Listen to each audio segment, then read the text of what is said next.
Welcome back to Latine ADHD. I'm Dr. Janice Castro, a licensed psychologist, here to help you feel a little more seen and a little less alone. As always, this podcast is for education and community, not a replacement for therapy.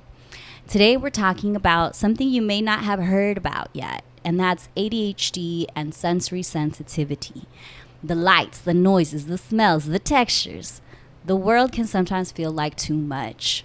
And here's the thing, being sensitive isn't weakness, it's wisdom from your body. Let me start with something simple. Depending on my mood, music either saves me or it stresses me out. Sometimes I'm in a la cumbia sabuesana, pa que bailen con ganas mood. And other days, I just need total silence. If someone plays reggaeton ton ton when I'm in my quiet zone, my whole body goes, nope. That's because our senses are how our body talks to us. They tell us when we feel safe, when we're overloaded, or when we're craving stimulation. And for many neurodivergent folks, especially people with ADHD, those signals come through louder and faster.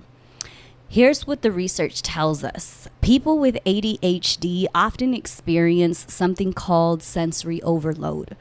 Bright lights, loud noises, strong smells, even certain fabrics can feel overwhelming. This isn't about being dramatic, it's how the ADHD brain processes information. The ADHD brain has a harder time filtering out distractions. Imagine your brain as a radio that picks up every station at once. Music, static, commercials, all playing together. That's what it can feel like in a noisy store or a busy classroom. A recent review of 30 studies with over 5,000 people found that folks with ADHD tend to have higher sensory sensitivity, which means that you feel things more intensely. More sensory avoidance, so needing to escape or turn the volume down. More sensory seeking, so you look for stimulation to stay engaged. And more low registration, not noticing sensory input until it's too late. So some people with ADHD might avoid crowded spaces. Others might crave loud music or movement to stay focused. It's a spectrum, not a flaw. Now, sensory sensitivity also shows up in autism, or what's called high sensitivity in certain temperaments. But in ADHD, it's usually secondary to attention regulation.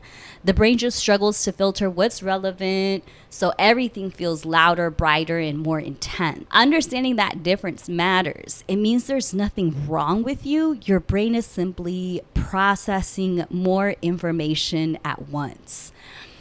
And think about our Latine culture. For those of us in Latine familias, this can be complicated. We're raised with familismo. Show up, be there, help out. That's beautiful. And when every gathering means música, food, fireworks, 40 people talking over each other in la sala, even a neurotypical brain gets tired, and never mind an ADHD one. I'll share something personal. So this year, I decided not to spend Christmas with my family for the first time ever. It wasn't because I don't love them. I very much love and value family. And it's because my emotional and physical capacity is lower right now. I recently lost a loving friend to cancer. Work felt heavier and I want quiet time. That decision felt uncomfortable. In our culture, not showing up can look like rejection, going against tradition.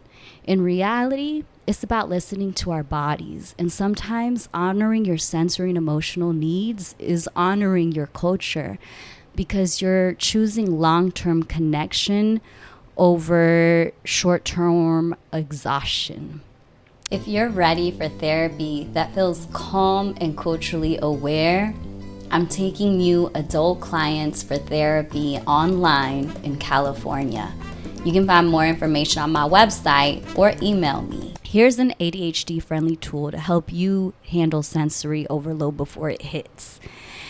It's a checklist. Before you go somewhere, ask yourself these quick questions. Number one, what kind of energy do I have today? Is it low, medium, high? Number two, What might feel too loud or too crowded?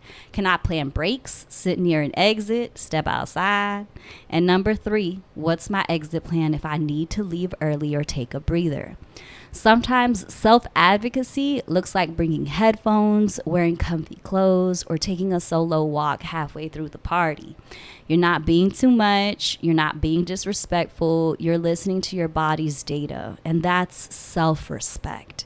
Sensitivity isn't a flaw, it's feedback. Your body and brain are giving you information all day long about what helps you thrive. So this week, notice your sensory signals. What feels calming? What feels draining? Start treating those cues like a compass, not a problem to fix. Thank you for joining me for this episode of Latine ADHD. Next week, we're going to close out season 4 with Dr. Gabby Hurtado, who's going to teach us about neuroaffirmative care for BIPOC folks. How to find care that truly understands and affirms who you are. If you haven't already, subscribe and leave a review so we can reach more people. Hasta la próxima. Cuídate mucho.